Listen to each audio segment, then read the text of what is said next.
Hello guys, ఎలా ఉన్నారు? Welcome to our YouTube channel movie lunatics. ఈ వీడియోలో మనం అమెజాన్ ప్రైమ్లో సెప్టెంబర్ 2 ప్రీమియర్ అయిన Lord of the Rings the Rings of Power series యొక్క first 2 episodes explanation and break డౌన్ని చూద్దాం. ఈ ఎపిసోడ్స్ ఇంగ్లీష్లోనే కాదు, మన మదర్ టంగ్ అయిన తెలుగులో కూడా డబ్బై ఉన్నాయి. అయినా సరే ఈ ఎక్స్ప్లెనేషన్ చూడడానికి వచ్చారంటే ఐదర్ మన ఛానల్ యొక్క లాయల్ ఫాలోవర్స్ అయి ఉండాలి, లేదంటే రింగ్స్ ఆఫ్ పవర్స్ యొక్క స్లో నెరేటివ్ స్టైల్ వల్ల మీకు స్టోరీ ఎక్కువ ఉండకపోవచ్చు. యాక్చువల్లీ లార్డ్ ఆఫ్ రింగ్స్ అనేది hands down one of the greatest trilogy ever made అనే చెప్పుకోవచ్చు. నా వరకు నా పర్సనల్ ఫేవరెట్ ట్రయాలజీ అంటే కెప్టెన్ అమెరికాదో ఐరన్ మ్యాన్దో కాదు, it's lord of the rings trilogy. Actually ఈ స్లో నరేటివ్ అనేది lord of the rings style of film making. స్లోగా స్టోరీని ముందుకు తీసుకెళ్తూ విలన్ కోసం డైలాగ్లతోనే క్రేజీ ఎలివేషన్లు ఇస్తూ ఉంటారు. సేమ్ ఈ సిరీస్ కూడా అలానే ప్రొసీడ్ అవుతుంది. Lord of the rings movies కోసం అయితే ఒక పాయింట్ చెప్పాలనుంది. అదేంటంటే lord of the rings first part name వచ్చేసి ఫెలోషిప్ ఆఫ్ ది రింగ్ 2001లో వచ్చింది. మన ఇండియాలో లగాన్ మూవీ రిలీజ్ అయిన టైంలో 2 decades ముందు, ఇది 22 years బ్యాక్. నేనేం ఈ మూవీని అప్పట్లో చూసా అని చెప్పట్లే, బట్ 1 year బ్యాకే చూసా. అప్పటికే end game, Avatar, ready player 1 లాంటి విజువలీ స్టర్నింగ్ మూవీస్ని చూసిన నేను ఈ 3 years మూవీని చూడాలా అన్నట్టు స్టార్ట్ చేశా. 2001లోనే ఇంత ఎఫర్ట్స్ పెట్టారా, ఇంత క్రేజీ విజువల్స్ అప్పట్లోనే పాసిబుల్ అయ్యాయా అని ఫీల్ అయ్యాను చూశాక. చెప్పాలంటే ఈ trilogy it's way ahead of its time. ఎవరైనా మిస్ అయ్యి ఉంటే just go and watch this trilogy. ఈ సిరీస్ని చూడాలంటే, ఆ ట్రయాలజీ చూడాలా అని అంటే no, it's not needed. But అవి చూసిన వాళ్ళకి ఈ సిరీస్ చూస్తున్నప్పుడు కాస్త హై ఫీల్ వస్తుంది అంతే. ఇది same as house of dragons, ఒక ప్రీక్వెల్ సిరీస్. ట్రయాలజీని చూడక్కర్లే. మీరు ఒకవేళ మీ ఫ్రైడేస్ని చిల్డ్గా స్టన్నింగ్ విజువల్స్ ఉన్న షోని ఎంజాయ్ చేస్తూ గడపాలనుకుంటే just sit up and enjoy this show. All right, let's go in to actual content. Lord of the రింగ్స్కి ప్రీక్వెల్ అంటే ఆ సిరీస్ కోసం తీయక్కర్లే, బట్ ఈ సిరీస్ని అడాప్ట్ చేసుకున్న బుక్స్ ఏవైతే ఉన్నాయో వాటి కోసం కొన్ని విషయాలు తెలియాలి. ఈ షోని ద సిమరాలియన్ అనే బుక్ని బేస్ చేసుకుని తీస్తున్నారు. అకార్డింగ్ టు దిస్ బుక్, ఇల్యూవేటర్ అనే ఒక గాడ్ ఉండేవాడు. అతను ఒక వరల్డ్ని క్రియేట్ చేశాడు. దాని నేమ్ వచ్చేసి ఆర్డా, అదే మన ఎర్త్. అతని చిల్డ్రన్ వచ్చేసి ఎల్వ్స్ అండ్ మెన్. అయితే ఆర్డాని ఒక రెబిలియస్ లార్డ్ డిస్ట్రాయ్ చేస్తాడు. అతని నేమ్ వచ్చేసి మెల్కార్.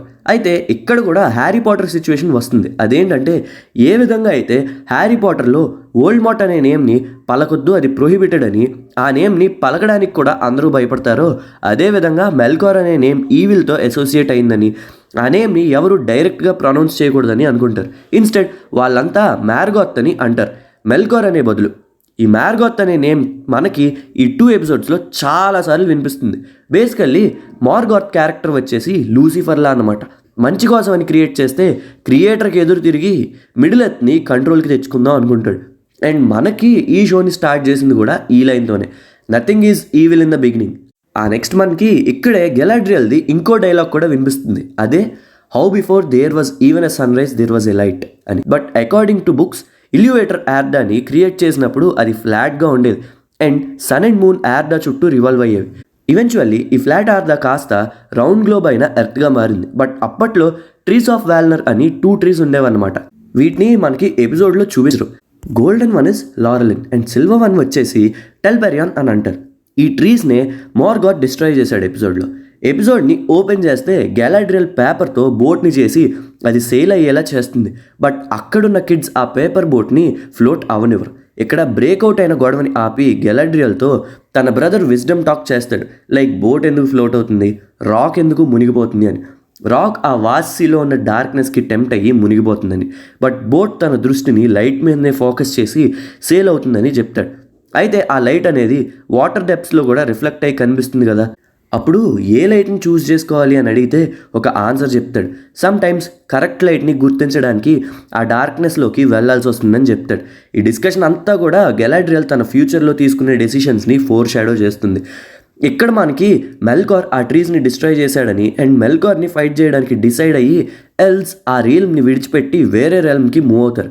అదే మిడిల్ ఎర్త్. ఇక్కడ ఒక ఫెరోషియస్ బ్యాటిల్ జరుగుద్ది. ఆ బ్యాటిల్ ఫినిష్ అయ్యేసరికి మెల్కార్ ఓడిపోయి పారిపోయాడని అండ్ ఆల్సో ఎందరో నోబుల్ వారియర్స్ చనిపోయారని నరేషన్ వస్తుంది.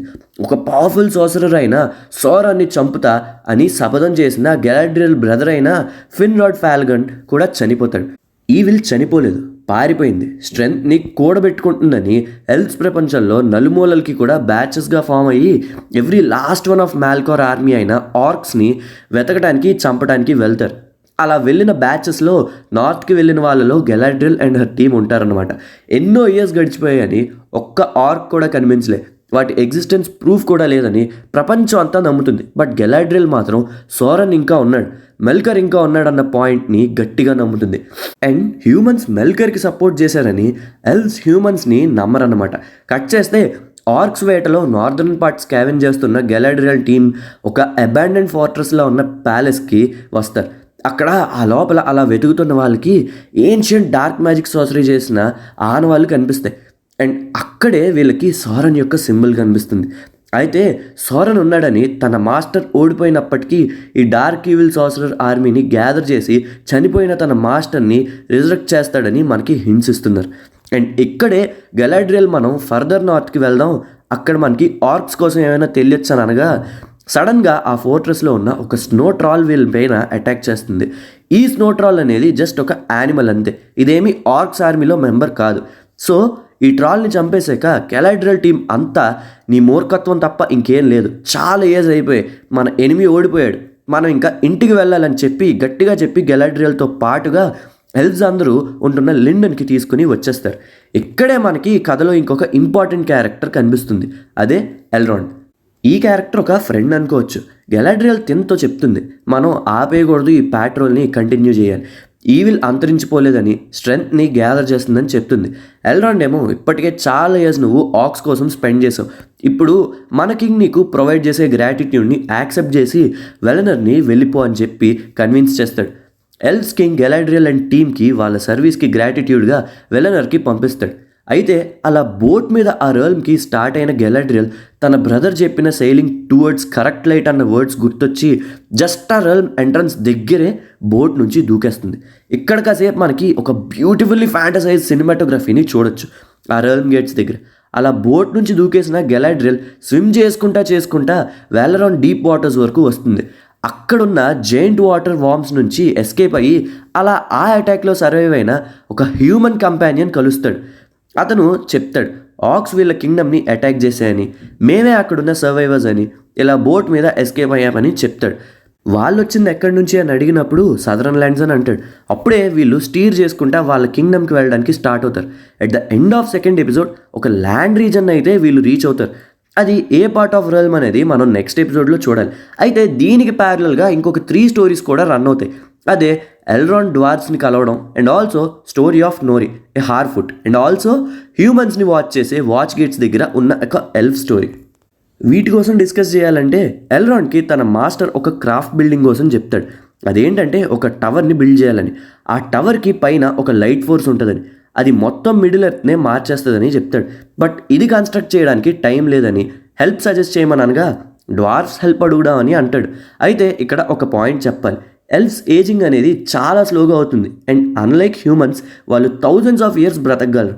కమింగ్ బ్యాక్, అలా ఎల్రాండ్ అండ్ తన మాస్టర్ కలిసి ఆ టవర్ బిల్డింగ్కి హెల్ప్ చేయమని డ్వార్ఫ్స్ దగ్గరికి వెళ్ళి హెల్ప్ అడగగా వాళ్ళు సరిగ్గా రెస్పాండ్ అవ్వరు. అదేంటి అని మనకి తర్వాత రివీల్ చేస్తారు. ఎల్రాండ్ తన ఫ్రెండ్ అయిన డ్వార్ఫ్ ప్రిన్స్ని కలిసి అప్పటికే 20 ఇయర్స్ దాటిపోయిందని, ఈ మధ్యలో ఆ ప్రిన్స్కి మ్యారేజ్ అయింది, 2 పిల్లలు కూడా పుట్టారు, కానీ ఎప్పుడూ ఎల్రాండ్ తనని కలవడానికి రాలే అని కోపంగా అంటాడు. ఎల్వ్స్కి 20 ఇయర్స్ అంటే after all, but for dwarfs అది వాళ్ళ లైఫ్ టైంలోనే మేజర్ పార్ట్ కదా. ప్రిన్స్ ఎల్రాండ్ మీద కోపంగా ఉండి ఏం వినను అంటూనే ఎల్రాండ్ అపాలజీస్ చెప్పగానే ప్రిన్స్ తన ఐడియా ఏంటి చెప్పని అంటాడు. అదేంటనేది డిస్కషన్ మనకి నెక్స్ట్ ఎపిసోడ్లో రివీల్ చేస్తారు.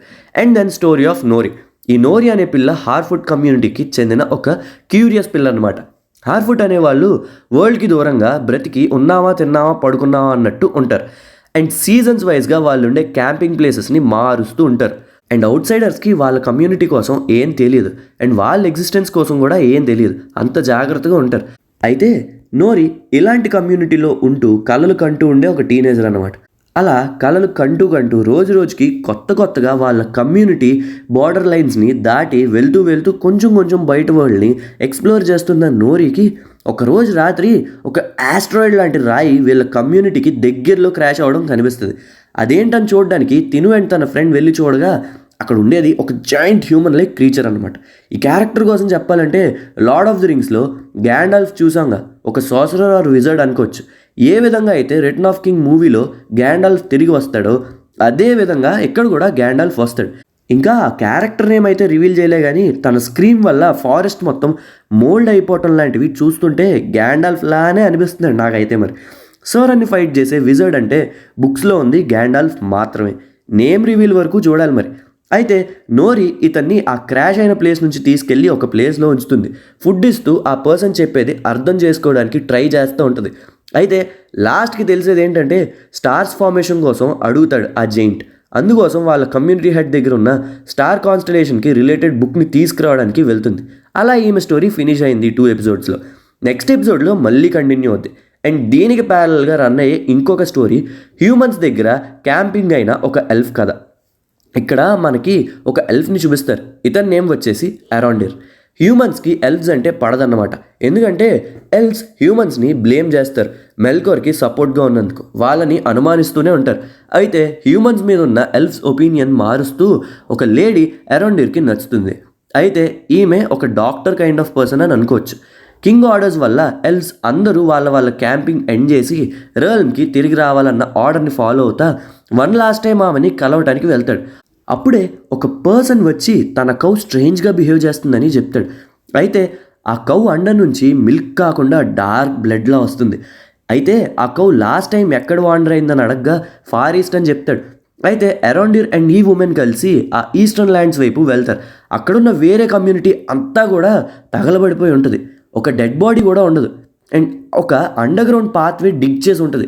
ఆ ఉమెన్ని వాళ్ళ విలేజ్ వాళ్ళని అలర్ట్ చేసి ఆ ప్లేస్ నుంచి మూవ్ అవ్వండి అని చెప్పి ఆ పాత్వేలోకి వెళ్ళి చూస్తే ఆక్స్ కనిపిస్తాయి. వాళ్ళ నుంచి ఎస్కేప్ అవుతా కొన్ని ఆక్స్కి దొరికేస్తాడు. ఈ క్యారెక్టర్కి ఏమైందనేది మనం నెక్స్ట్ ఎపిసోడ్లో చూడాలి. అంత ఈజీగా లేపారు అనుకుంటున్నా మరి. అయితే దీనికి ప్యారలల్గా ఆ ఉమెన్కి ఒక కిడ్ ఉంటాడు.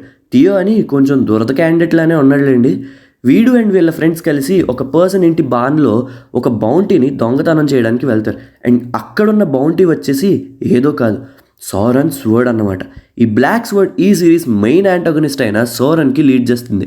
అయితే ఎపిసోడ్ ఎండింగ్లో థియో ఈ స్వర్డ్ని హోల్డ్ చేసినప్పుడు తన బ్లడ్ డ్రాప్ ఆ స్వర్డ్ మీద పడగానే మళ్ళీ రీఫోర్జ్ అయిపోతూ ఉంటుంది. దానికి మీనింగ్ ఏంటనేది మనకి నెక్స్ట్ ఎపిసోడ్స్లోనే ఆన్సర్ దొరుకుద్ది. ఇలా క్లిఫ్ హ్యాండింగ్స్ అయితే ఇచ్చారు 2 ఎపిసోడ్స్ ఎండింగ్కి. That's all for this 2 episodes break down guys. ఈ వీడియోని ఇక్కడ దాకా చూసారంటే మీకు ఖచ్చితంగా నచ్చింది అనుకుంటున్నా. నచ్చితే లైక్ చేయండి, షేర్ చేయండి అండ్ మన ఛానల్కి సబ్స్క్రైబ్ చేయండి. మళ్ళీ next video explanation and break డౌన్లో కలుద్దాం. అంతవరకు సెలవు. సైనింగ్ ఆఫ్ మీ మూవీ లునాటిక్స్.